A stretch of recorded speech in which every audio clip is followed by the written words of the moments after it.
ฮอดยอดถึงมาปีใด2เหง90ไป9ปีก็จะเหง360ไปเสร็จนี้เลิน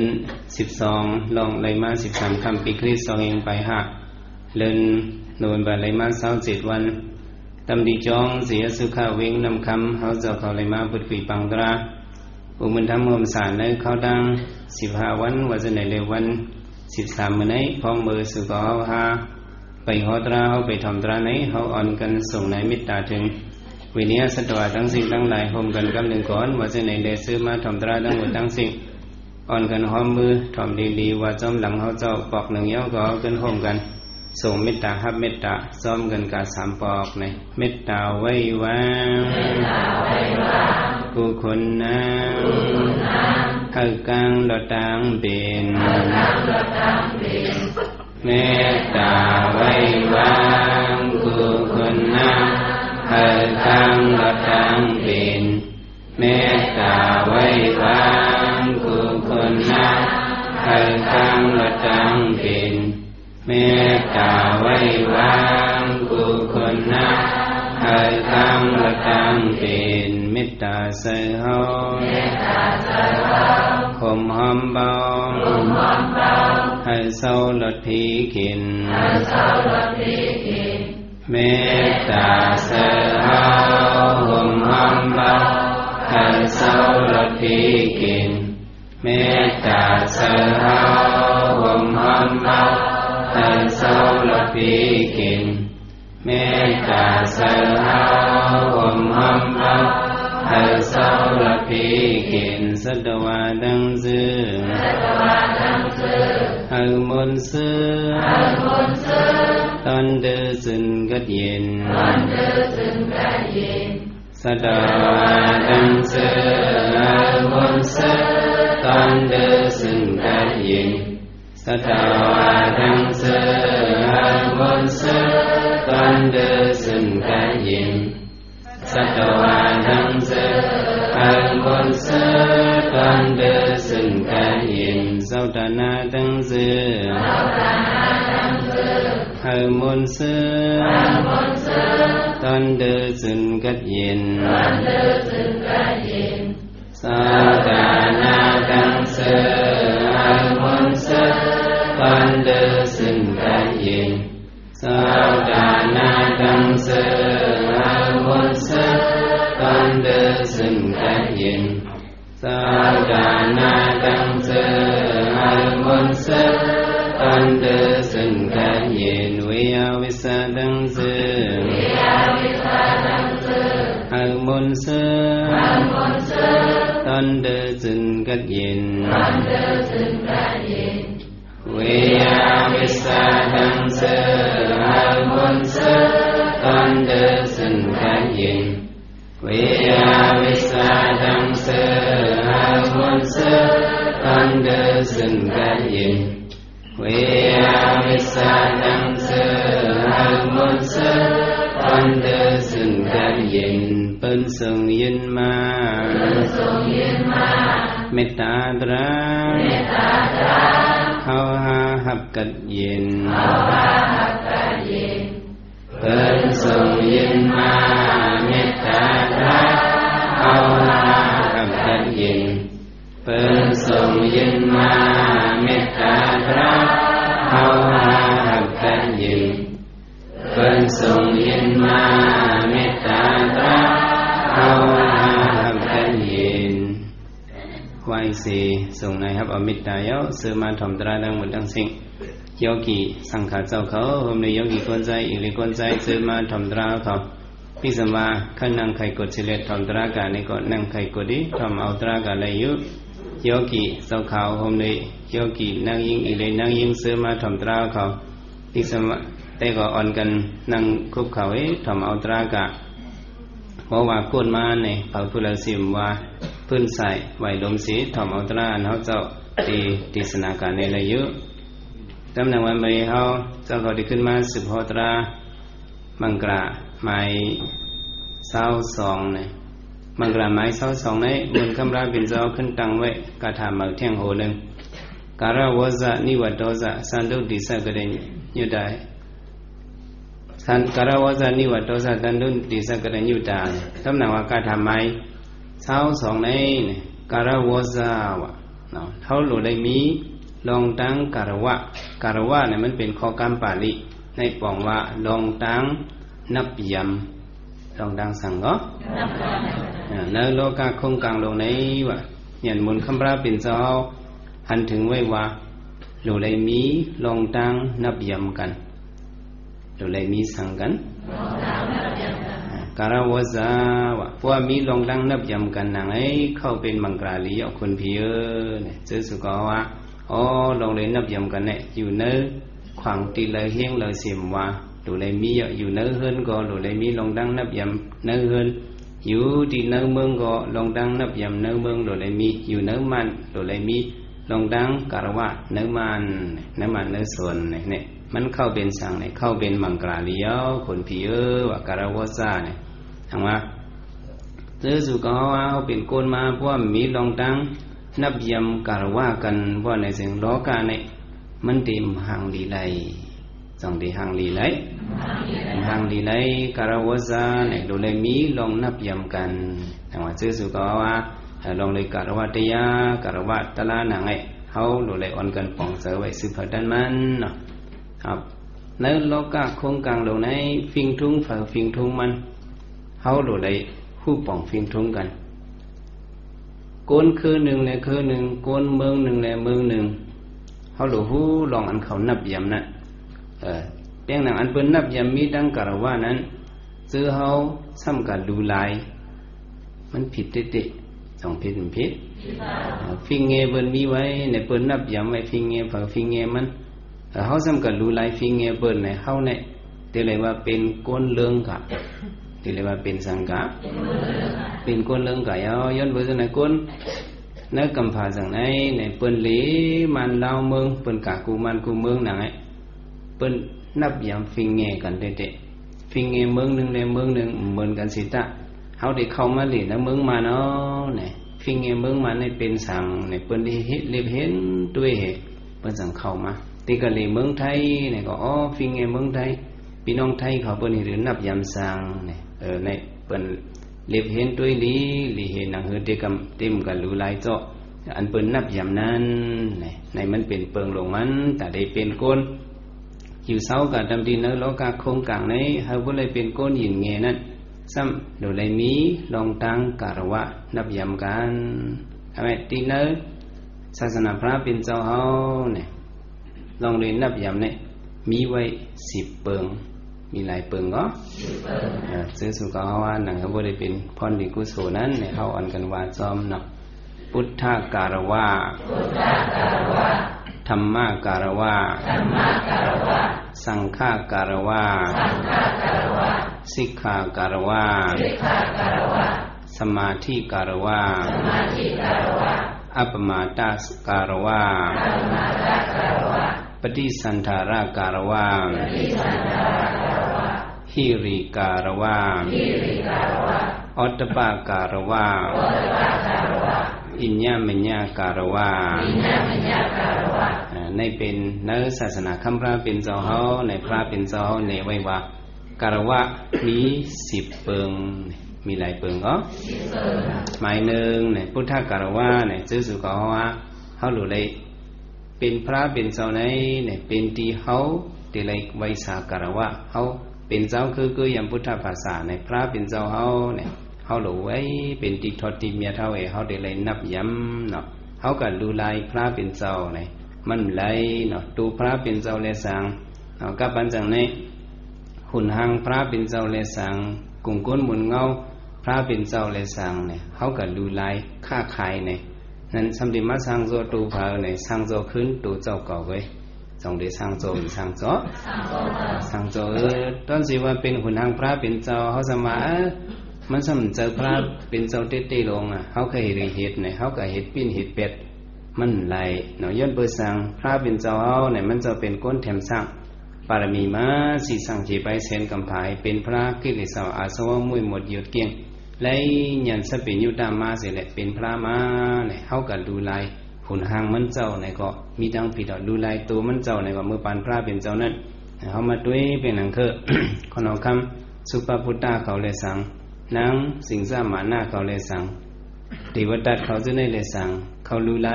ตนโตพระเป็นเจ้าแหละซื้อเขาจะได้ลินอื่นลิบกาเนี่ยว่าผู้ก่ออันนับยำพระเป็นเจ้าเนี่ยก็เอาใจนับยำเป็นหนังคือใจมัทธกุณตระเขานั้นเอาเจออ่อนเลี้ยวนับยำพระเป็นเจ้าเนี่ยก็ไล่ก็ฮอดถึงเมืองผีกำเดินมาไล่เป็นไล่ตนาทุยเป็นโสดาปันกว่าในย้อนเบอร์สังเนี่ยย้อนเบอร์มีลองดังพุทธการวามีลองดังสังหมายหนึ่งซื้อสุกว่าเพราะว่าเขาเคยเป็นมังกรณีงามเนี่ยเขาเลยนับยำพระเป็นเจ้าพวกกูอันหูเฮเลผิดก็ไล่อันหูสิเลผิดก็ไล่กับพี่โจพระเป็นเจ้าในเด็ดตั้งกะเขาหุกกว่าอะไรเอามาด้วยที่เมืองอังกฤษนั่นเขามาหลีเมืองมันเมืองไต้เมืองไทยจากนี้อังกฤษกองมันซื้อหุ่นห่างพระเป็นเจ้าที่เมืองไทยในกะเป็นว่าเป็นพระในเมืองไต้เขาเนี่ยสองสู่พระตองมันก็ว่าห่างนี้มันทางคือว่าเป็นห่างขุนผีมันก็ซื้อเอามือกับสองสู่เป้งกันเป็นไว้ซื้อที่เมืองไทยเอามือเขามันจะมาเอามือเห็ดสังเนี่ยมันเอามือตั้มไว้ว่ามันว่าเป็นห้างผีเนี่ยวะมันหัวมันเป็นห้างพระมันถังคือว่าเป็นห้างผีเอาก็ตั้มไว้อิงตีนโคไหลมันเอาตั้มติดเตียมตั้มติดสูงตั้มติดอิงตีนโคไหลมันตีนหัวไข่มันเนี่ยใช่ไหมคิงก็เพราะว่ามันติดคืนเฮิร์นมันเนี่ยมันถอดศอกตีนมันถอดศอกตีนมันมันจะมีถือสมองศอกตีนมันสองขอนเนี่ยสมกับสูบสบู่พระนั่นมันเป็นอาการวะเป็นสังก็หูเสกอลียังหูเสกอลีนั่นเป็นอาการวะเห็นไหม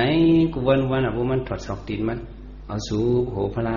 ขึ้นกับมันเฮิร์นมันพวกมันหลงขึ้นล่วงมาขึ้นมาปวดเอาไปขึ้นมาสูบไปขึ้นกาเนี่ยเห็นไหมกูวันถึงหลังวันหนึ่งมากินก่อยมันห่อกาไก่กามันจุกัดตองกาเปิ่นออกมาตองกามันเนี่ยตุ้ยดื้อเนี่ยโหกาเนี่ยมาหิบใส่ตีนมันเนี่ย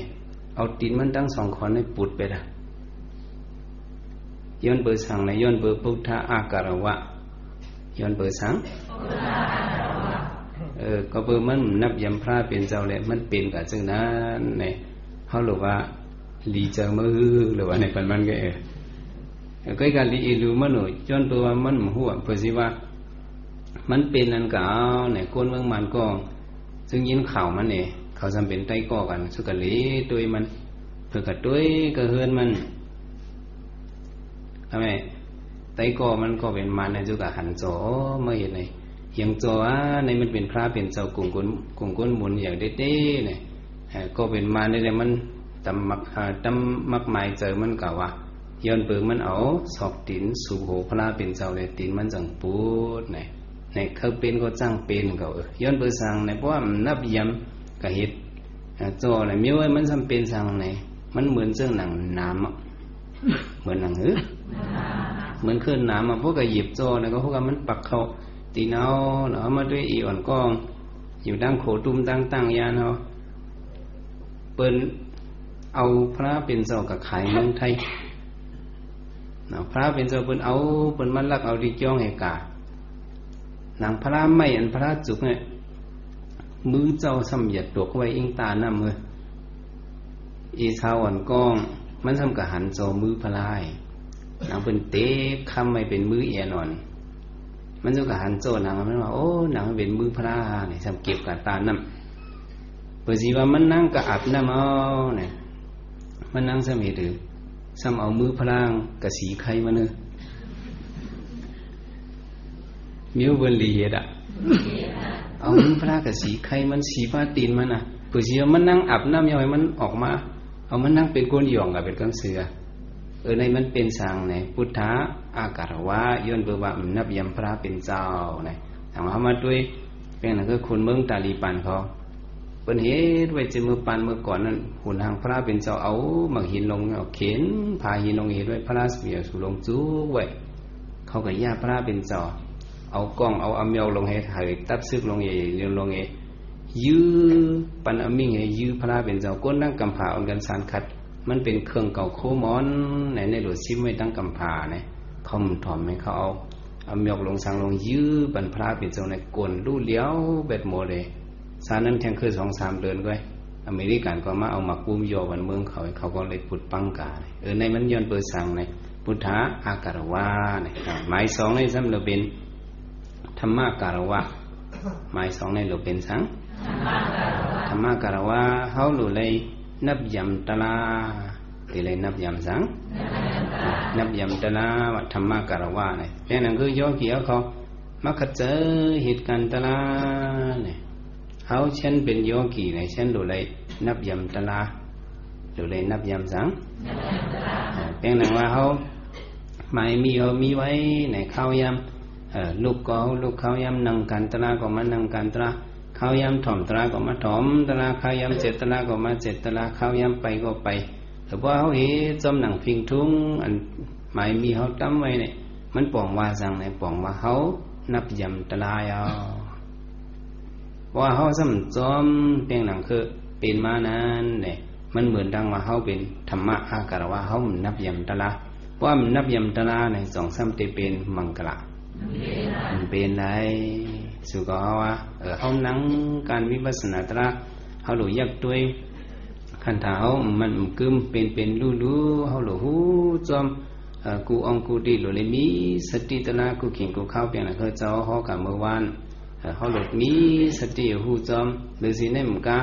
ซ้ำหลุเลยมีแทงขันทีหลุเลยมีแทงสังขันทีตระเจอขันทีในพอมีขันทียื่นกันปั้นเกียนนั่งไงมันเป็นป่องว่าเขานับยำตลาเปิงลงมันเขาอย่าไปยาตลาเขาเป็นโยกีเนี่ยอย่าไปสังก็บ่เป็นไรเนี่ยเขาหล่นนั่งการตลามันเป็นมาเขาซ้ำเข้าเลยตลาอยู่2เข้าเลยมันเข้าเลยเอาก็กับอันเขามันเข้าเนี้ยเขาซ้ำเข้าเนี้ยเวทนาจังจำจ้ะติเตมันเวทนาเป็นมาเนี่ยมันจะมาทิ้งเขาเจอเขานิ่มมันกึมจ้ามาเขามีเวทนาเนี่ยเจ็บคืนเขามันจ้ามามันมีเจอเขาเนี่ยมันทิ้งหยาบเด็ดๆจงหยาบเจอเขาเนี่ยเพ้อก็เพ้อภายก็ภายเขาเรียกว่าไว้สติมันเห็นเอาลุ่มเขาลุ่มออกเนี่ยเข้าย่อออกย่อเข้าย่อออกย่อในสีตามิ้วเจอกันวันนั้นมันนิ่มเลยว่าเข้าย่อออกย่ออยู่กับเมียนก็เข้าย่อออกย่อออกกาเต้ๆย่อสั่งออกออกเข้าย่อออกย่อออกกาใกล้ๆย่อเนี่ยเข้าย่อออกย่อออกกาจื้ออีลานย่อเนี่ยมันก็ออกกับเพิ่งคนจ้ามามีเวทนาเป็นมาเนี่ยพอมือขึ้นเจ็บอยู่นั้นเนี่ยเจอเขามันนิ่มที่ยิงเวทนาเนี่ยเขาหลุดจอมตลาตัวอะไรอย่างพระเป็นเจ้าห้องมาว่าสักกระโดดประกวดธรรมโมเนี่ยตราในพระเป็นเจ้าห้องมาจืดเจอมันเม้นสันติที่ก็เหตุก็ไรหันพอดีมันก็อยู่อากาศก็มันเขียนขิงเขาย้ำสั่งเอาฮิปัสสิโกเนี่ยมันห้องเขาตัวมันสิเนาะมาตัวเก่าละเก่าในเป็นทุกขาเป็นอนิจจาเป็นทุกขาเป็นอนัตตาเนี่ยมันถูกหลีเป็นซึ่งมันเป็นกายเอาสุเปิลตัวจอมติดดิลาสุริหันพรดีมันเ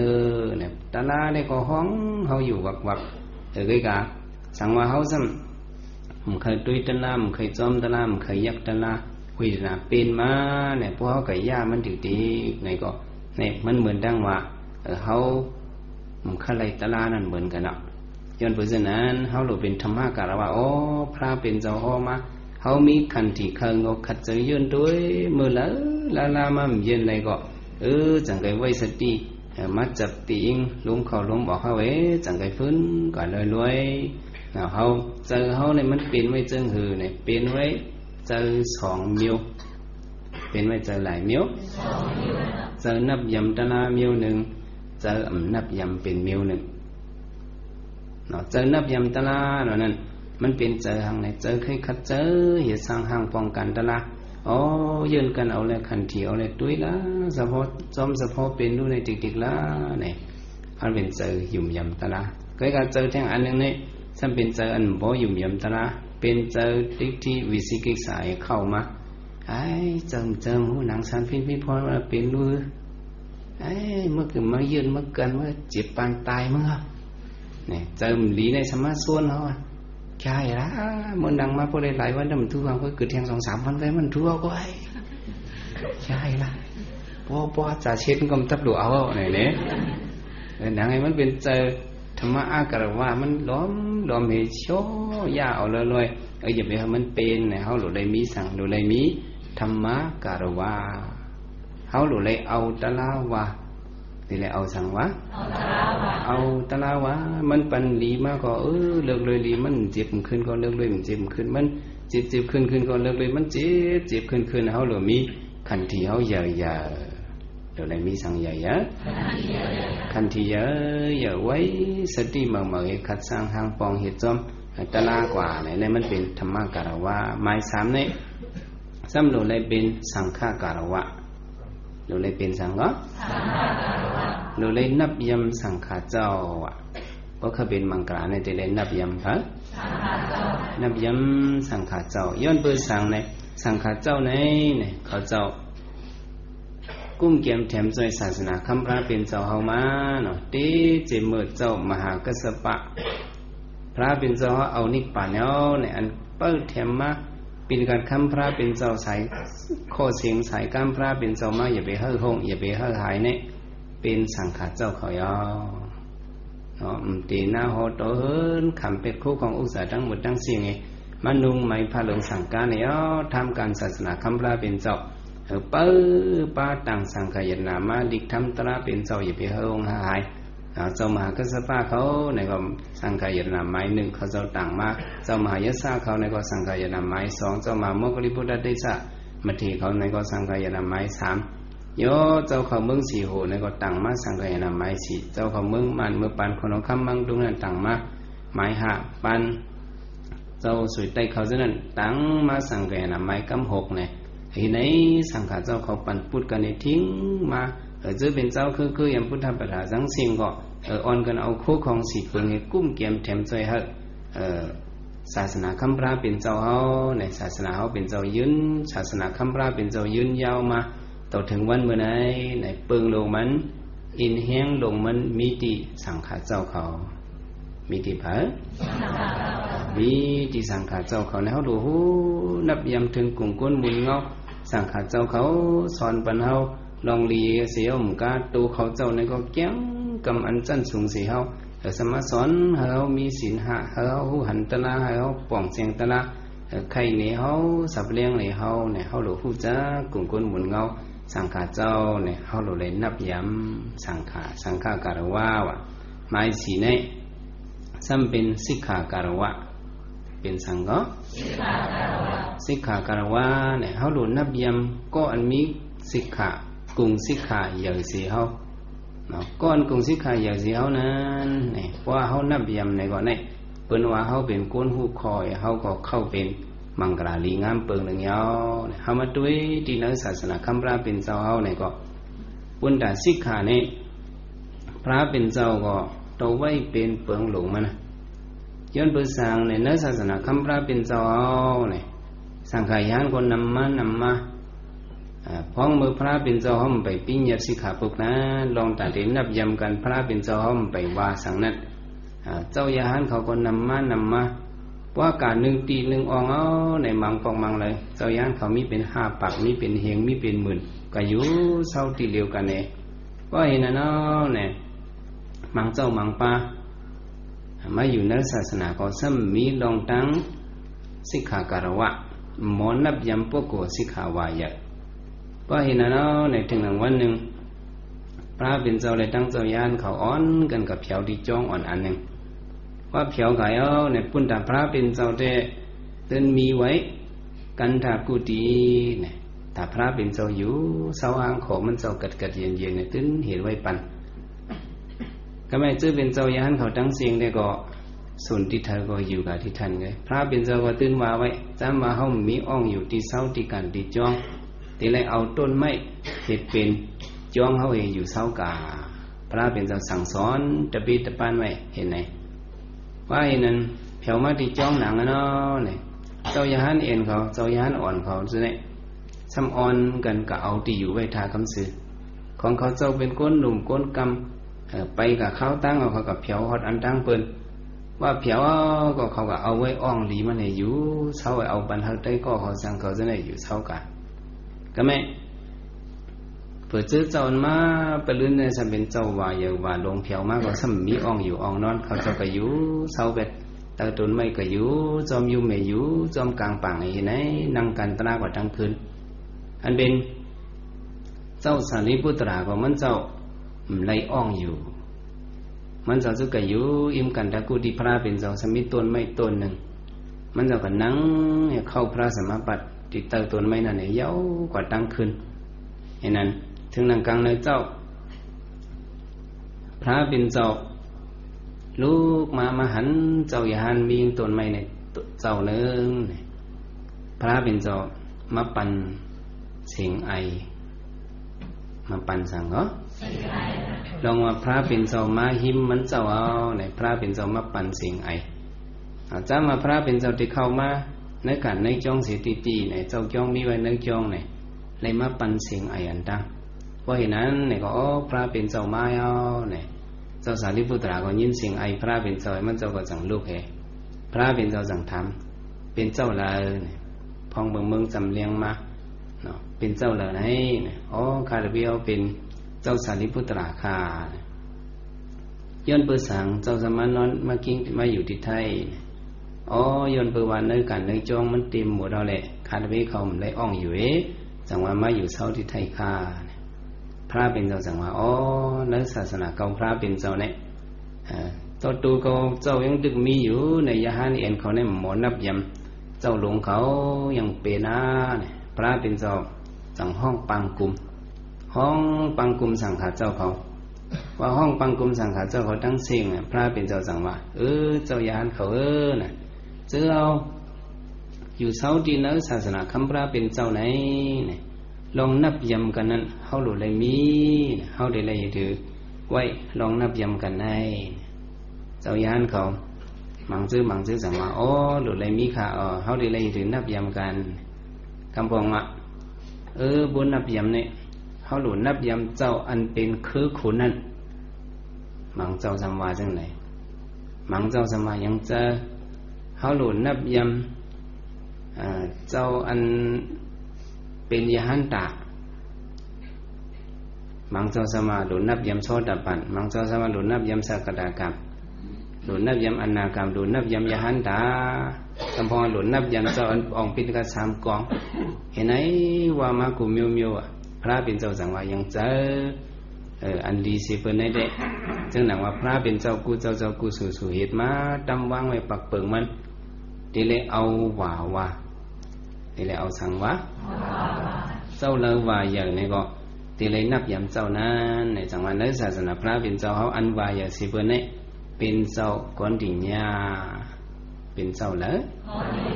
เจ้าก้อนดิ่งยาที่จะมือถอมตลาดธรรมสกปรกนาสุดนั้นเนี่ยเขียนเจ้าเป็นโสดาปันกว่าเนาะพระเป็นเจ้าก็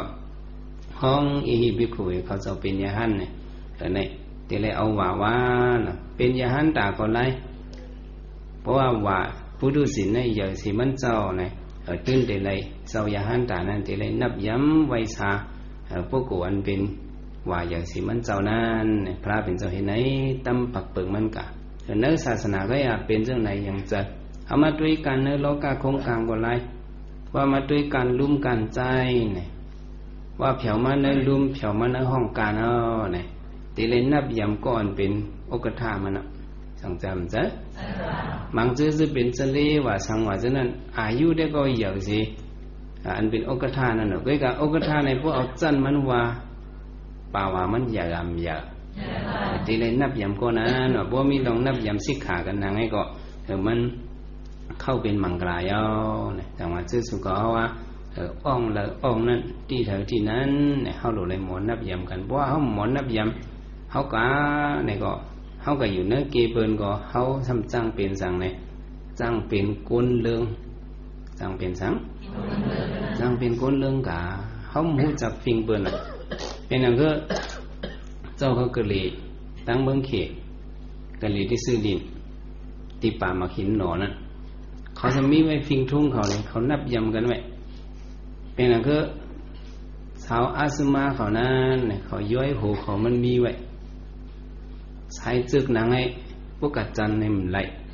ย้อนเบอร์สังมันเป็นฟิงทุ่งเขาเดินมีมาจิมมือก่อนมือกะเพราะว่ากัดจันจอเนี่ยซ้ำตีได้เห็นดื้อเนี่ยว่านางสาวก็นั้นเขากัดจันย้อยหูมันอันอิงโมโหมันนั่นเขากัดจันเนี่ยตีไรเอามันนางวะตีไรสังตีไรเอามันนางอันนั้น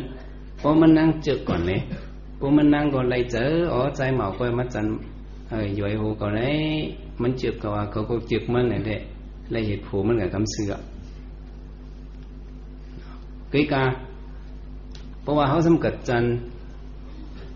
สังว่ามันนางสำเจือกเพราะไหนจึงซ้ำตีไรเหตุคามัน3 ปีวะมาให้จันอย่าไปเนาะหนังไอ้มันเป็นฟิงทุ่งเขาเลยจะมาเขากะดังลอยมาหินนั่นเนาะตั้งฉากวันนั่นเนาะลีจังเนี่ยเขาเจ้าเขากะนางเมืองเขาสำนับยำเขตเลยเขากับโป้เขตตายเนี่ยเขาจังเขาเด้ๆอย่างไรเมืองเขานั้นเขายุ่มยำเขตอ่ะตัวก็เป็นพี่ยิ่งเขาตั้งเสียงพวกเขานึ่งซื้อเนี่ยเขานึ่งหางเขานึ่งซื้อเขตนึ่งซื้อเขตให้นางเขาเย็บไว้โตไว้จนมันเหมือนจึงโกนเขตนั่นพวกกับปราบนางนั้นมันไล่วะพวกกับปราบเขาโดเอาเขาปุ่มเอาไปโดเหตุฆ่าเขาอ่ะพวกเขาเจ็บเนี่ยก็เป็นเมี่ยวหนึ่งพวกเขาเจ็บในมันไล่ก็ยิบก้มไล่เนี่ยนี่มันเป็นเพียงทุ่งเขาเลยแต่ว่าเขาหลมอเขาหูป้องจะมาเขากับเมืองเลยก็เขาหลดเลยหูจับอย่างนั้นคือพี่น้องไต้เขาจำอันเขาไว้สูงเสียเบิร์นเนี่ยเขาเป็นเจ้าคืออย่างพุทธภาษาพี่น้องไต้เนี่ยกอกหัวเขาเนี่ยเขาไว้สูงอ่ะจำจ้ะก้อนหนึ่งเลยก้อนหนึ่งกันลูกโหกันยิบโหกันในพี่น้องไต้เขามันลาลิเหตุ2 เหตุก้อนนั้นเหยาสีเขาเท่าสีเขากัดลูกโหก้นเท่าใน2 มันสำเร็จยากเขากัดแขนตันเลยก็ไล่ก้นคือเลยก็ไล่มาลูกโหก้นเหยาก้นหลวงเขาใน2เขาสำเร็จหันเจอหรือมันหันเจอจังว่าฟิงทุ่งเมืองหนึ่งเลยเมืองหนึ่งมันเหมือนกันเขาหลุดอะไรหูป่องเป็นอย่างก็เมืองสีโหในได้ก็เขาทำเป็นเมียวหนึ่งเจ้าเขาก็อยู่เมืองสีโหใกล้กับฟิงทุ่งเขาว่าเขาถ่อมตะล่าเนี่ยเขาสำห้อมือไว้สิจุกก็เขาห้อมมือเนาะเขานั่งตั้งยาวก็เขาห้อมมือนั่งตั้งเมียก็มือถ่อมตะล่านะเขาห้อมมือเหตุถ่อมใกล้กับไล่นั่งเขาใครหรือนั่งเขานั่งกะเมืองสีโหเนี่ยเจ้าห้อตะล่าเนี่ยก็เขานั่งต่อหน้าเจ้า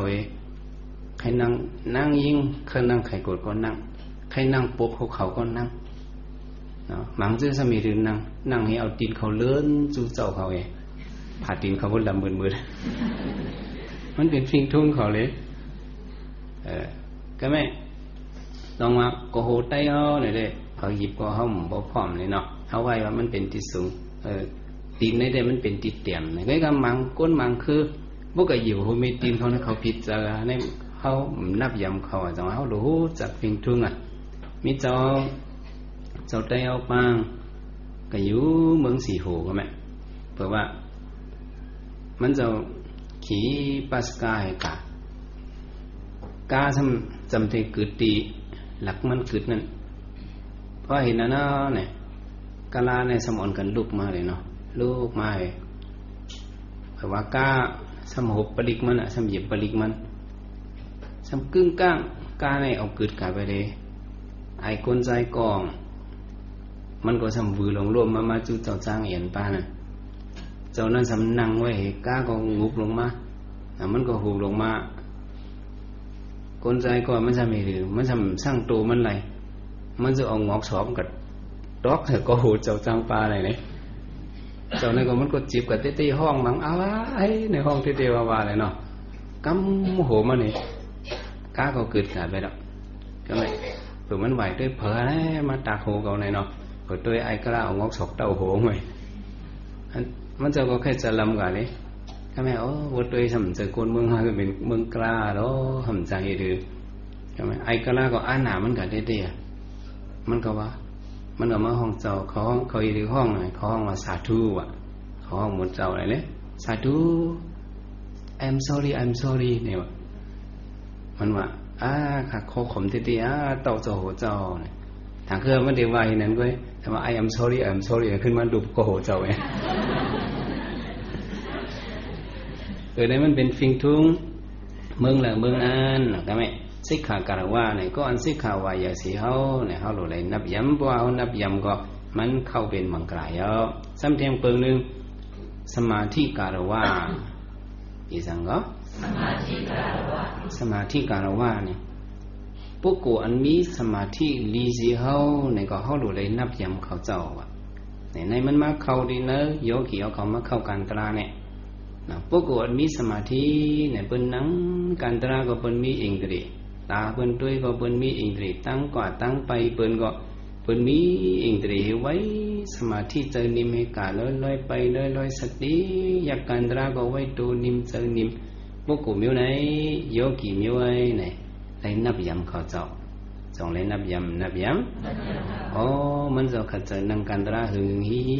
ไว้สมาธินิม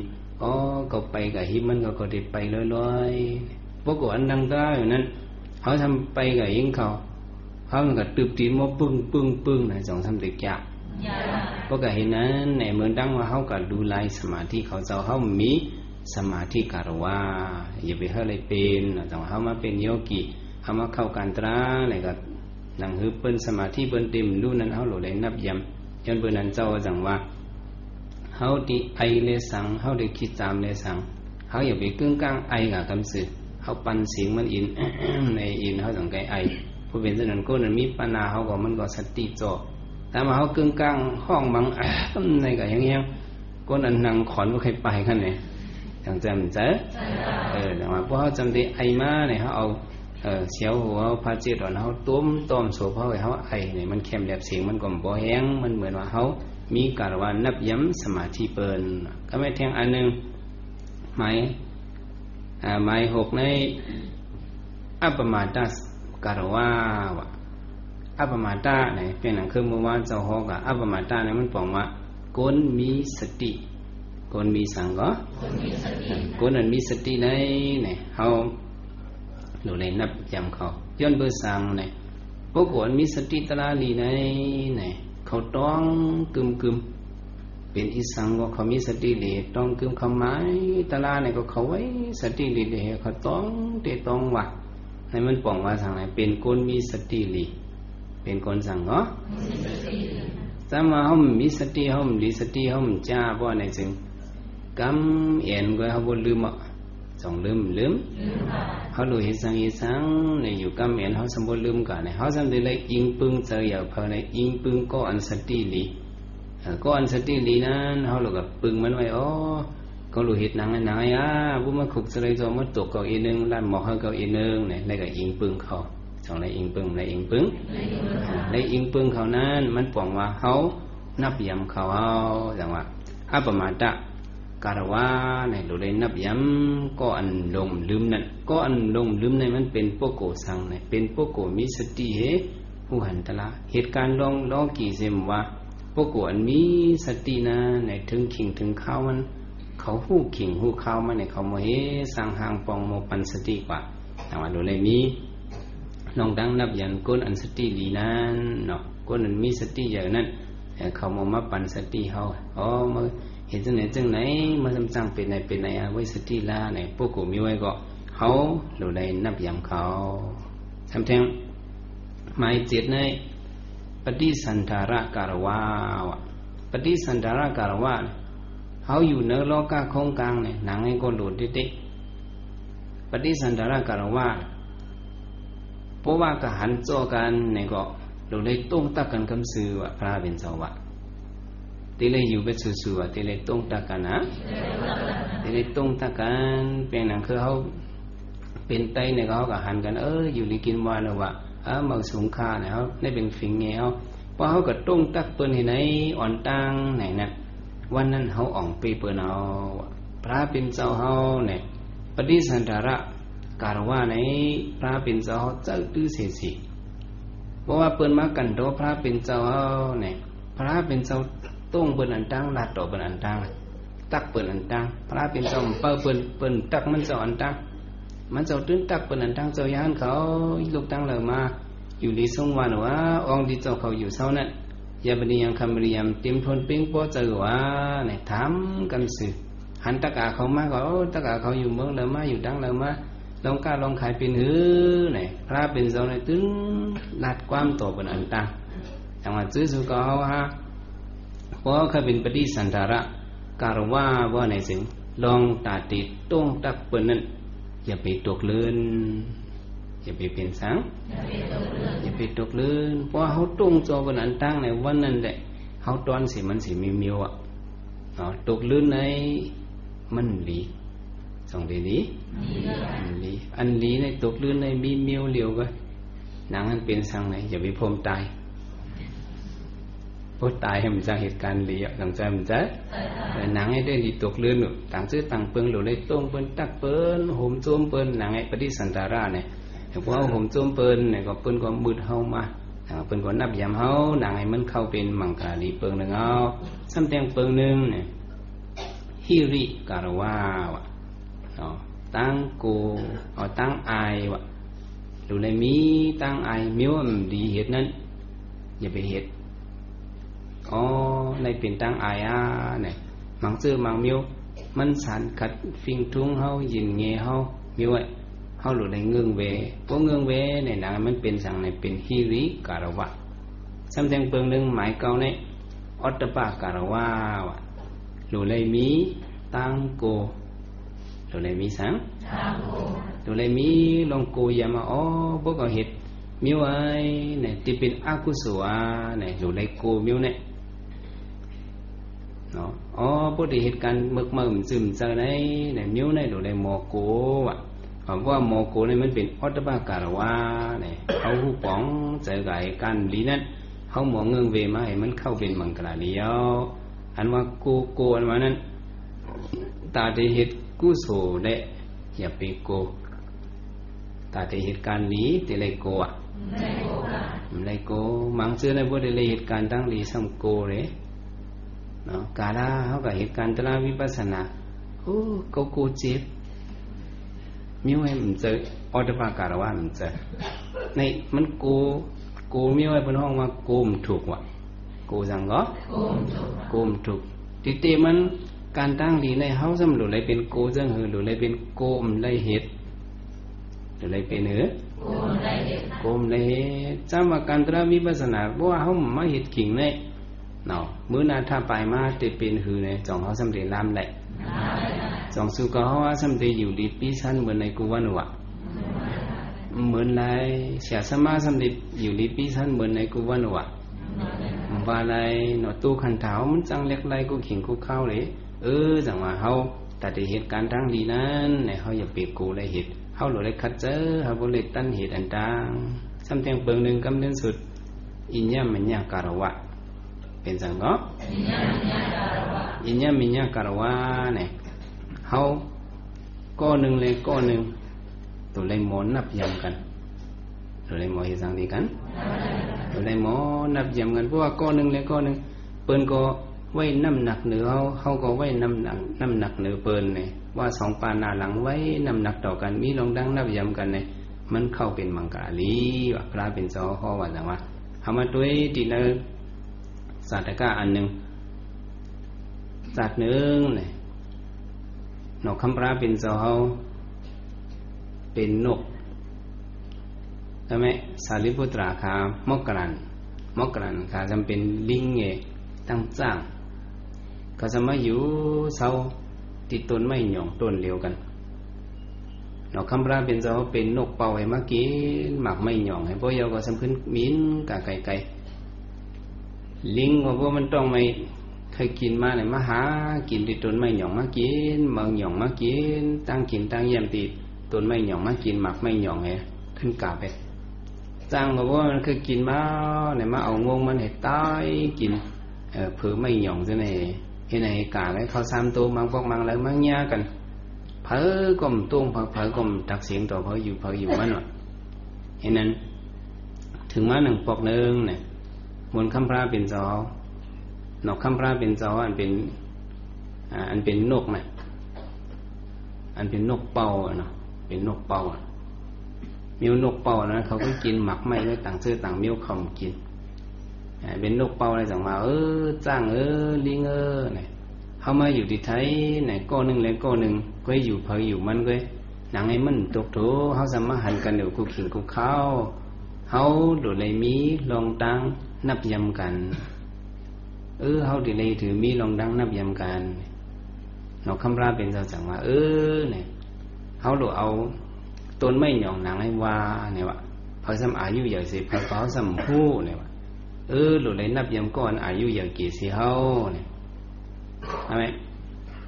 นกคำราเป็นเจ้าสั่งถามด้วยจ้างนางต้นไม้หย่องนางไอ้เนี่ยเมื่อตีต้องมาเมื่อไรเมื่อตีต้องมาเมื่อไรจ้างไอ้สั่งมา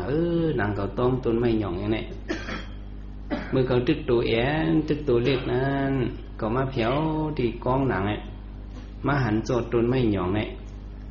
กล้วยเป้งสายดีก็กล้วยต้นไม้หย่องเป้งถ่ายมั้ยเป้งสายดีมันเนี่ยมันดังยันเลยยากินไปยศไม่หย่องในมาว่าต้นไม่หย่องเป้งสายดีมันเป้งถ่ายมั้ยเป้งสายดีมันเจ้าก็ฮอตราดังเมือง12ปันนาดังเมืองลือกาจงเจ้าสินทำวนจุ่มเจ้าก็ว่าสายดีเนี่ยคำปองพี่น้อง12ปันนะเจ้าวนจุ่มว่าเจ้าพิสุคำตั้งเมืองในบัวว่าสายดีเนี่ยคำปองค่าเนี่ยเขาสมว่าคือหลานเจ้านอกเขาว่าสายปื้อเลยว่าสายปื้อปูเมามันทำปื้อไว้เลยเนาะเขาว่าสายปื้อเนี่ยก็ปองต้นไม้หย่องนางไอ้มันเป็นสายดีก็ก้อยเดียวคำถามด้วยลิงว่าลิงเมื่อตีหูมาต้นไม้นางไอ้เมื่อหิดูหูมาเนี่ยลิงจังว่าเมื่อเขาตัวแอนนั้นตั้งต้นไม้หย่องนางไอ้ตั้งตัวเขาเนี่ยพวกเขาจู้เกิดตั้งต้นไม้หย่องนางไอ้ปิ้งกันดีๆก็ยังปิดกินไปไม่หย่องในเนี่ยเพราะฉะนั้นเนี่ยก็จ้างไอ้สั่งว่าก็หันในต้นไม้หย่องสมบูรณ์อย่าง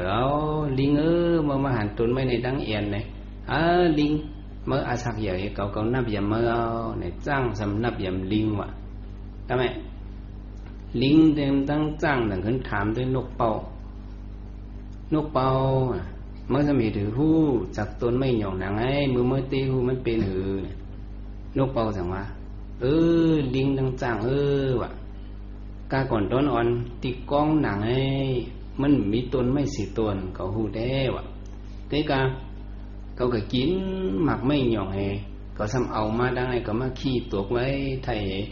ไว้มาสั่งเต็บออกเป็น ต้นไม้หย่องมาเนี่ยเขาตีหันเสมอนั่นมาหนังไอ้มันมีต้นไม้สั่งเขามาเอาเจื้อหย่องมาปล่อยไว้เลยมันจังเป็นต้นมาเนี่ยก็ไม่ลิงเต็มทั้งจ้างสั่งขึ้นว่าพอเห็นไงนกเป่าเมื่อในอายุอย่างเกี่ยวสีเขาเนี่ยแต่ว่าตีเอาวันนั้นมา พอเขาหันกันเนี่ยก็ซื้อเขา3ตัวเนี่ยเขามีลองตังนับยำกันมามีลองตังสั่งกันมาเขามีลองดังนับยำกันไม่นกคำราเป็นเจ้าอันเป็นนกเป่าในจังซ้อนตะลาบันเขาลิงจ้างว่ะมิวเขาเนี่ย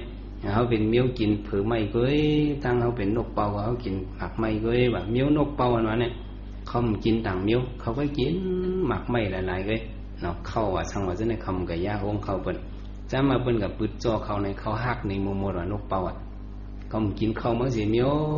ข้าวก้นชัวก็กินเสียมิวเขาหักในสูเนี่ยเห็นนั้นให้ตายกับกูตัวนกเป่าเขาอย่าไปกินตัวเจอเพื่อนนั้นอ่อนกันฮับสินหามันกึมนะเนี่ยนกเป่าหนอกคำปลาเป็นเจ้าซ้อนจ้างให้ดังดิ่งให้เจอฮับสินหายต่อเขาว่าอยู่จอมกันกะนับยำกันอยู่จอมกันกะต่อสู้สุดปานเนี่ยเขาเลยฮอดถึงเมืองผีทั้งเสียงเนี่ยพระเป็นเจ้าก็ว่าทางวันยานเจ้าเขาหลุดเลยนี้ลองตั้งนับยำกันเจ้าป้าหนึ่งเลยเจ้าป้าหนึ่งหลุดเลยนับยำกันเขาเอาก้นเฮิรนว่าเนี่ยก็เจื้อนกรุงสิกะอายุว่าอย่างสีเขาเพราะว่าเขานับยำเนี่ยมันเข้าเป็นมังกรเดียวเนาะจังว่าเขาหลุดเลยมีลองตั้งนับยำหลุดเลยหู้จะออกหลอกเลยอ่องลองนัดแล้วโลกาคงกลางลงเนี่ย ย้อนเปิดสังพวกกูก้อนหนึ่งเลยก้อนหนึ่งซ้ำนับยำกันเนี่ยย้อนเปิดทางเล็กกันย้อนเปิดสังย้อนเปิดทางเล็กกันพวกทางเล็กกูเนาะเนี่ยมันมีลองตั้งนับยำอ่ะสองมีเนื้อโลกาโครงกลางในวะอันนี้ทางเล็กในมีสี่เมียวมีหลายเมียวหมายหนึ่งไพ่เนี่ยเล็กๆอ่อนไว้ก็ทางเล็กมันไรทางเลยไรไพ่มิดอ่อนเล็กตอมอ่อนเอ็นก็เขาว่าไพ่อ่อนไข่ไว้มันขาสั่งไหนยังเจอว่ามันไรใหม่มายื้อมันสั่งมันนำมาว่ามันไม่ลูกคุณมาไหนจังไม่บ้าเฮินจังไม่บ้าดังมันดังเมืองทางจังมันจังว่าไพ่ไม่เนี่ยก็มันจังเป็นมุกอย่างมุกลงมาเนี่ยไพ่ก็ทางเล็กมันเล็กไม้สองซ้ำงูก็ทางเล็กมันเล็กอีสังทางเล็กมันเล็กงูเนี่ยว่ามันตัวเอ็นก็เป็นหนังเครื่องงูจืนว่างูเขียวด้วยตัวเอ็นก็มันขลาดสั่งเลยอย่าไปกระตื้อด้วยพวกกระตื้อด้วยเนี่ยก็เพราะว่ามันสักตัวเฮามันจังเป็นเคนหมายสองในงูทางเล็กมันเล็กหมายสามซ้ำคุณอ่อนทางเล็กมันเล็กคุณใจอ่อนเนาะใจอ่อนก็เป็นลูกคนก็มันดึกโกเรียกว่าเนี่ยกระตากโหมันนี่มันไหลเลยเพราะมันอยากมาเป็นคุณมาเนี่ยเฮาจังเป็นพี่ต้องจังเป็นในเฮาหลูมีลองดังกล่าวว่าจอมหนังมาจั่นเขามีไม้สี่เจ้ายาฮันในก็ทางเล็กมันไหลว่ะเจ้ายาฮันเอ็นเจ้ายาฮันอ่อนก็ทางเล็กจังได้ไหลวันมือก็เขาด้วยทางคือว่ามันเป็นเจ้ายาฮันอ่อนเจ้ายาฮันเอ็นวันในสิถ้าก็ถึงหนังวันหนึ่งมาว่ามันเจ้าว่ากี่ว่าเยอะมาเป็นเจ้าลงเสียโตลงมาเตว่าในเด็กก็มันจังเป็นไรเนี่ยอันนี้ทางเล็กเนี่ยมันมีสี่เปิงเนี่ยย้อนเปิดทางเล็กกันแล้วมันมีลองดังกล่าวว่าย้อนเปิดฉะนั้นเจอสุก็ว่าเขาเป็นโยกีมาเหตุการณ์ตราเนี่ยก็เขาอย่าไปทางเล็กตะลาอย่าไปทางเล็กสังเพราะเขาทางเล็กตะลาเนี่ยเขามาเหตุการณ์ตราเนี่ยก็การตราเขาสองซ้ำตีขึ้นเลยขึ้นไหนเขาหลุดนับยำอย่างแป้งหนังคือเจ้าเขามาสอนให้โยกีเขาด้วยเขาบ่ฮู้ป้องเป็นลูกไหนเนี่ยมันเล็กๆน้อยๆก็อย่าเล็กๆเล็กยังเคยเรียกสิปลายเข็มกว่าเลยเดี๋ยวเฉพาะเป็นลูกอันเจ้าเขานี่เนี่ยเนาะแต่ว่าเจ้าเขานี่ตะลาเนี่ยเปิงลงมันหรือให้ฮู้จักเป็นลูกหรือให้ฮู้จักสังย้อนเบื่อว่าเขาโยกีเขาฮู้จักเป็นลูกเนี่ยเจ้าก็ถามปอเขาติเลยถือบ่ฮู้จักเป็นลูกเจ้าปอมาหลงโยกีนึงก็บ่ฮู้จักเป็นลูกคันๆฟ้าๆในติเลยถือเฉพาะเป็นลูกในเป็นหือในถามมันว่าพวกเขาฮู้จักเป็นลูกเนี่ยมันเจอเฮาปัดด้วยผ่ามือเฮา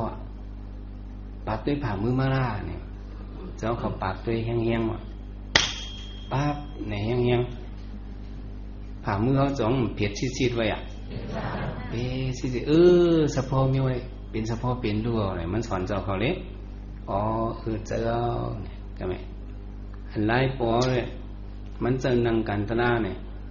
มันจะนั่ง2 นาทีทีก็ก้นมาก็ลีก้นเก่าก็ลี2 นาทีเปิงลงมันหรือเฮาป่นทุกขเวทนาอันตังหรือเฮาป่นสังอันตังเพราะว่าป่นทุกขเวทนากานี่ศรัทธาก็แห้งอย่างมานี่จำว่าทุกขเวทนาเล่มไปป่นมันหนังการตลามาเหตุการณ์ตลาเมื่อแล้วก็กลุ่มมาเป็นหมักมู่เหหมักกอกให้ออกมาเอาดิๆเลยก็ว่ายมาโกทละทางที่โกมโกตละมก็โกบ้าเจ้าสุคำพวกยินสิ่งเจ้าสุคำมาผมเคยหัดมาจำโกงเจ้าจะเข้าการตละแทงเลยเนาะอย่าไปเช่นนั้นจังว่าเฮาหลุดมังด้วยลีๆงามๆเนาะถึงด้วยขันติด้วยเปิงลงมันแต่เฮาหลุดเลยฮู้จักเฉพาะเป็นดูเนี่ยเจ้าก็วนมาหนังหือยอกี่นึงก็ติเจียวป่นเป็นดูนั้นเดี๋ยวละเอียดถึงเป็นหนังคือเจ้าเมาลงว่าเดี๋ยวละเอียดทุกข้าเวทนาเฮามันป่นเนี่ยเป็นรูเนี่ยมันจังเด่นล้วนออกมาสะพอสารพินพรม่อนเหยียบจะได้มันจังเด็ดเป็นมาเนี่ยเจ้าเมาลงได้สอนจังไหนก็กะเจ้าเขาเรียบเห็นมาด้วยลีๆงามๆเขาซ้ำเป็นเจ้าเนี่ยมังบอกซ้ำกำเลยเข้าสิ่งดีๆ ว่าเพิ่นทับกับโยมมนปันในสำเร็จนั่งงอมไว้ให้ตั้งเมืองเอาในเด็กเมืองทุ่งเมาได้ก็เขาวางนั่งงอมป้องกันหมดอ่ะต้องป้องเพราะกับว่านั่งงอมในตั้งเมืองตั้งยานจะนั่งข่มป้องเขาซ้ำหรือว่านั่งกองยองในนี่เนาะนั่งกองยองในหรือเลยป้องซะจังไหนว่านั่งเขาเลยนั่งงอมนั่งกองยองเองเข้าซิมเนี่ยเจ้าจังตุ้ยเจาะผ่าตีนเจ้าเก่าผ่าตีนเขาเนี่ยมันเป็นสั่งเนี่ยเพราะนั่งกองยองหึงมานั่งงอมหึงมาน้ำหนักตัวเขามาติงจอไหนเนี่ยมันชานมาพินบอลพรสองชันมาพินบอลพรเนี่ยเจ้าสั่งมาโอ้เห็นในเจ้าโยกีเขาตุ้ยเป็นลูกคนที่จิ้วป่องว่าไหนเนี่ยสั่งว่าโยกีเขามานั่งการตลาเนี่ยจะเอามือเขาตีขามประเด็นอย่างนั้นเนี่ยจะเหอโยกีเขานั่งงอมสองชันเสร็จว่านั่งงอมเนี่ยผ่าตีนโยกีเขาจองชันจองนิดอันนิดอันชันอ่อน1 เม็ดนั่นเม็ดอย่างเม็ดลงเม็ดแอนไงเล็กก็จองที่ทางเล็กไหลอย่าไปทางเล็กไหลลูกตีนหลังเห็นมันจังเกิดเป็นมามั่งยันโผญานเนี่ยเขาเลยป่องเลยแต่ว่าเจ้าให้โยกีเขานั่งงอมไม่ด้วยแต่ละเขาจำตีนนอนเนี่ยก็เขานั่งงอมไม่อันดังนั่งก็นอนกะเขาด้วยฝ่าตีนเขาสันปินวันพรเนี่ยมันได้หุบจดมาตั้งตัวตั้งคิงเพราะหันเงินมันไว้หนังไอ้เด็กมันอยากจะเหตุการณ์ตลาเนี่ยเมื่อนังก็เปิ้นมีโคไลเลื่อนเนี่ยเป็นหนังคือก้องมุ้ยเฉยตะกงจากไหนเปิ้นมีโคไลเลื่อนเปิงลงมันเนี่ยเพราะเขาขึ้นกับแถวดินเนื้อโคไลเลื่อนเอาเนี่ยมันได้เลื่อนขึ้นกับดิกสำนักกงสู่เมืองขี่ลงจากนั้นเนี่ยเปิ้นมีโคไลเลื่อนเพราะขึ้นกับแถวเรือมันก็มันได้ขึ้นกับห้างคอมันในก็เหมือนไหนอ่ะว่าเขาหันป่องเป็นลู่เอาไหนเด็กก็เขาจ้อมหนังไอ้กับเด็กเตียนเป็นลู่สุดนั้นมันที่ฮอดถึงอยู่เปิงลงมันหลุไหลหูเป็นลู่เปิงลงมันหลุไหลหูสังหลุไหลหูเป็นลู่ว่าหูอันเป็นลู่ในตัวจ้อมที่เด็กพระเป็นเจ้าก็ว่าโยธรรมัมปัสสติโสมัมปัสสติโยธรรมัมนาปัสสติโสมัมนาปัสสติพวกโกอันหันเป็นลู่นั้นอันหันตลาเนี่ยเหมือนนั่งว่าหันเกาพระเป็นเจ้ายาวะนี่พวกโกอันหันตลาเป็นลู่ไหนเหมือนตั้งว่าหันเกาพระเป็นเจ้าย้อนเบอร์นั้นเนี่ยจื้อสู่เขาว่าแต่ว่าเจ้าเขานี้เขาโยกีเขาป่องเป็นลู่ในอ่อนกันตุ้ยดีผ่าตีนเขาไหนเนี่ยเขาเดี๋ยวจิ้วป่องอยู่สองป่องมาป่องนะหรือไรป่องเจ้าหนึ่งลูกเด็กอเมริกาสืบพงมาดิเจ้าอริยบุญซาว่าอยู่ที่หมู่จีเนี่ยมันก็อยู่ดิท่านเนี่ยมันสืบพงมาเจ้าหนีตลาเจ้าอีดือเน่เนี่ยเจ้าว่าจังเนี่ยไล่ตัวเฮเป็นลูกป่องไงเนี่ยเจ้าโยกีเขานั่งงอมให้อันตั้งเจ้าว่าเนื้อฟงจะนั่งกองยองอันตั้งเนี่ยมันเจ้าความป่องมันก็เป็นก้นหมู่จีเลยนั่งกองยองซึ่งข้าเจ้าเนี่ยไอ้ลังหัวมาเนี่ยมันสั่งได้ป่องการว่ามังมีมันเปิงกันอีเลยมันป่องกันเพียงนั้นก็เขากะดิตั้งยันเอาไว้ปล่อยสร้างจิ๋วเจ้าหลงเอาลอยห้างหล่อนเนี่ยเพื่อสำเหตุจึกหนูไพ่ไว้เจียงเล็กไว้จื้อโกนตั้งยันสำกับอยู่จื้อนั่นวะเจ้าอริยหมู่จีสำกับว่าเอาดังเต็บวิ่งไงกับว่าที่เขาเช่นนั้นตะกะเขาอย่างล่าเนี่ยเผอก็ป่องมันขึ้นมาเจ้าสุขามคนตั้งยันเจ้าเขาเนี่ยดื้อท่าเจ้าอย่างก็มีอย่างเจ้าก็หรือว่าก็ว่าอย่างล่าเนี่ยก็เผาก็มีอย่างสิก็เนี่ยอย่างเจ้าว่าป้ายล่าเนี่ยเขาเนี่ยว่าเผิงเจ้าก็ว่าป้ายล่าหนูไพ่เต็มมาเนี่ยก็มองอย่างนี้ลูกปลายกุบเขาพุทธตกเลยเนาะมันเจ้าว่านั่งงอมเนี่ยมันอย่างเด็กป่องนั่งงอมว่าผัดตีน้ำสานมาเจ้าตุ้ยหนังไงแต่มันเด็ดเจียวป่องเป็นดูเนี่ยมันขึ้นกาเนบันอเมริกันเขาก็ว่าหนังไอ้ไรในเดียเจียวป่องเนี่ยเนาะจังว่าเปิงลงมันเอาเหตุการณ์ตระเขาหลบป่องเป็นดุเนาะพวกป่องเป็นดุเนี่ยเจ้ามาลงสมิริวาแทงเนี่ยพวกป่องเป็นดุในปูเป็นร่องว่ะปูเป็นสังปูเป็นร่องเขาว่าปูเท่าอายุอย่าเป็น90-80กะหือก็ไรเพิ่มไปป่องเป็นดุเพราะเอาจันทราวามันเป็นร่องเขา ทองจำใจเอามาด้วยแหละสติอนาถปิงคาพอลูกปลูกกันนั่นลูกสาวมันเป็นสกตากรรมก็เป็นปอมันสัมเป็นโสดาปันก็เนี่ย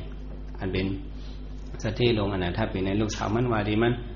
อย่าไปไม่เจอน้องใจเนี่ยเห็นในว่าดีมันเนี่ยย้อนเบอร์นั้นเนี่ยเพราะว่าเขาป่องเป็นลู่ไหนอีสังเป็นร้องปูเป็นร้องเนาะไหนมันมีกาขันใหญ่เนาะเขาอยู่อายุเขาอยู่เป็นปากเช้าก็ไร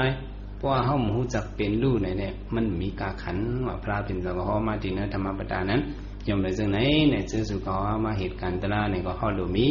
ลองการว่านับยำตลาพระเป็นเจ้าน่ะเปิงลงมันถ้าเขาจำติดตายมาเนี่ยก็เขาได้เลยยิงปึงตลาก็ยาวที่เลยยิงปึงสังยิงปึงตลาเพราะเขาหันไว้สักข้อเป็นลู่ไว้เพราะในจึงดูไม่ใจสังอ่ะตัวเป็นลู่ในกะจิกเป็นลู่ไหนที่อ่อนเขาออกมนปนรอดเป็นลู่ในเป็นอันใดในเป็นอันสันพินพรนิดติดทอเฉพาะเล็กๆผ่องย่องซีอันจะเนี่ยเป็นมาจอมผิวเนื้อผิวหนังเราจะเนี่ยเพราะเขาตัวอันนี้กะจิกในเด็ก